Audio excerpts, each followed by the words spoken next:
എൻ്റെ എല്ലാ പ്രിയപ്പെട്ട കൂട്ടുകാർക്കും നമസ്കാരം. ഇന്നൊരു ചിക്കൻ ഫ്രൈ ആണ് തയ്യാറാക്കുന്നത്. കിലിഗ്ല എന്നുള്ളൊരു ചിക്കൻ ഫ്രൈ വളരെ ഈസിയായി പഠിക്കാം, വളരെ ടേസ്റ്റിയായി കഴിക്കാം. 1 കപ്പ് തേങ്ങയിലേക്ക് ഒരു ചെറിയ കഷ്ണം ഇഞ്ചി, 5-6 വെളുത്തുള്ളി, കുറച്ച് മല്ലിയില, പുതിനയില, 2 teaspoon Kashmiri chilli powder, 1/2 teaspoon മഞ്ഞൾപ്പൊടി, 1/2 ടീസ്പൂൺ കുരുമുളക് പൊടി, കുറച്ച് ഗരം മസാലയും 2 സ്പൂൺ വിനാഗിരിയും കൂടെ ചേർത്ത് ചെറുതായി മിക്സിയിലൊന്ന് അരച്ചെടുക്കണം.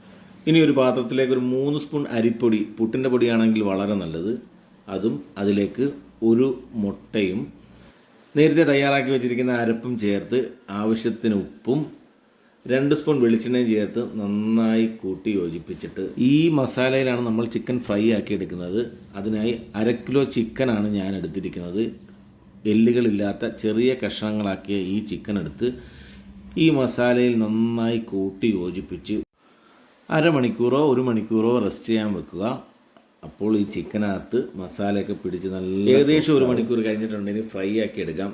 അതിനായി ഞാൻ 916ൻ്റെ വെളിച്ചെണ്ണയാണ് ഉപയോഗിക്കുന്നത്. ചിക്കനൊക്കെ ഫ്രൈ ആക്കുമ്പോൾ നല്ല വെളിച്ചെണ്ണയിൽ തന്നെ തയ്യാറാക്കണം. ആവശ്യത്തിന് എണ്ണ ഒഴിക്കുക. ഇതിലേക്ക് ചിക്കൻ പകുതിയെങ്കിലും മുങ്ങിക്കിടക്കത്തക്ക രീതിയിൽ നമ്മൾ എണ്ണ ഒഴിക്കണം. എണ്ണ ചെറുതായി ഒന്ന് ചൂടായി വന്നിട്ടുണ്ട്. ഈ സമയം നമ്മുടെ മസാലയൊക്കെ പിടിച്ചിരിക്കുന്ന ഈ ചിക്കൻ എടുത്തിട്ട് ഓരോന്നോരോന്നായിട്ട് ഫ്രൈ ആക്കി എടുക്കാം. ചെറിയ തീയിലാണ് നമ്മൾ ഫ്രൈ ആക്കേണ്ടത്. ഒരു സൈഡ് നന്നായി വെന്ത് വന്നിട്ടുണ്ട്. തിരിച്ചും മറിച്ചൊക്കെ ഇട്ട് ഒന്നുകൂടി ഒന്ന് ഫ്രൈ ആക്കുക. ചെറിയ തീയിലിട്ട് നമ്മൾ കുക്ക് ചെയ്തതാണ്. ഒരുപാട് ഇത് കരിച്ച് അങ്ങ് മുരിച്ചെടുക്കേണ്ട ആവശ്യമില്ല. ഇപ്പോൾ തന്നെ നല്ല കിലുകിലാന്നായിട്ടുണ്ട്.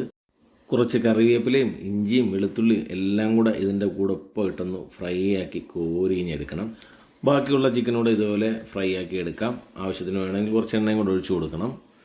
അങ്ങനെ ചിക്കൻ സൂപ്പറായിട്ട് നമ്മൾ എടുത്തിരിക്കുകയാണ്. നല്ല കിലാന്ന്, അകത്ത് നല്ല ജ്യൂസിയും. നിങ്ങൾ ഈ രീതിയിലൊന്ന് ചിക്കൻ ഫ്രൈ ചെയ്ത് നോക്കിയേ, സൂപ്പറായിരിക്കും.